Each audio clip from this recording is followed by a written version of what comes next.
सुप्रभात। आज का हमारा विषय है अज्ञान। अज्ञान क्या होता है?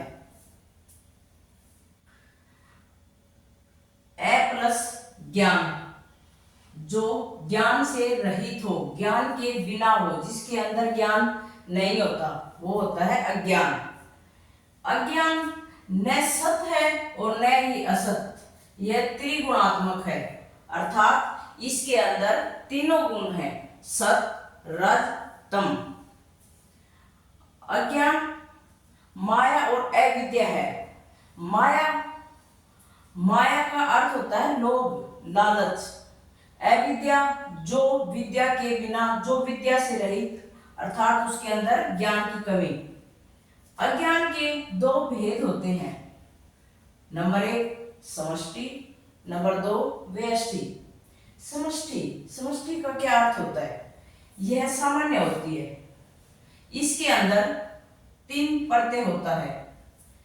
यह एक का प्रयोग करके अपने भाव को प्रदर्शित करती है। एक का प्रयोग जैसे कि वृक्षों का समुदाय क्या कहलाएगा? वन।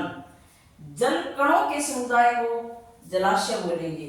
ये सारी चीजों का एक ही भाव इकट्ठा करके बताती है, इसीलिए इसको समष्टि के नाम से जाना जाता है। नंबर 2 व्यष्टि।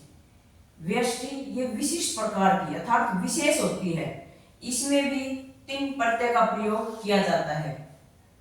यह अनेक के लिए अर्थात इसको अलग अलग प्रकार से संबोधित किया जाता है।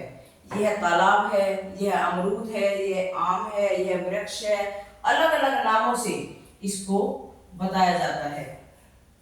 ये अज्ञान की 2 शक्तियां होती हैं, नंबर 1 आवरण शक्ति, नंबर 2 विक्षेप शक्ति। आवरण शक्ति जो वास्तविक स्वरूप को ढक लेती है। वास्तविक स्वरूप क्या होता है? वास्तविक स्वरूप जो सच्चाई होती है उसको ढक लेती है, वो स्पष्ट बात को सामने उजागर नहीं होने देती। विक्षेप शक्ति जो अन्य वस्तु की प्रतीति कराती है। प्रतीति मतलब जो सही बात है उसको छोड़कर दूसरी वस्तु के बारे में बताती है, जो है ही नहीं, वो क्या होती है? विक्षेप शक्ति। सूक्ष्म से लेकर पूरे ब्रह्मांड की रचना ये विक्षेप शक्ति ही करती है। सूक्ष्म क्या होता है? छोटे से छोटे, छोटी सी छोटी चीज से लेकर पूरे ब्रह्मांड तक, पूरे विश्व तक, इसकी पूरे विश्व की रचना कौन सी शक्ति करती है? विक्षेप शक्ति। फिर आता है अध्यारोप। अध्यारोप को विवर्त के नाम से भी जाना जाता है।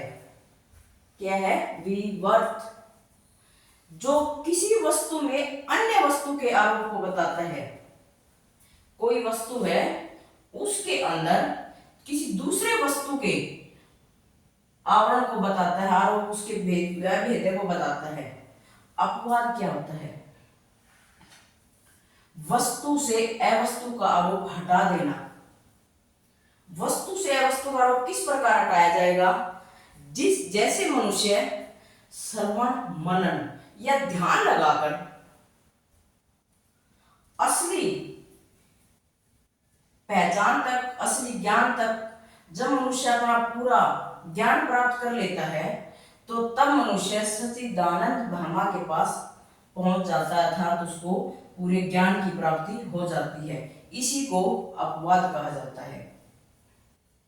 आशा करती हूं कि आपको ये विषय समझ में आ गया होगा। धन्यवाद। मिलते हैं अगली वीडियो के साथ।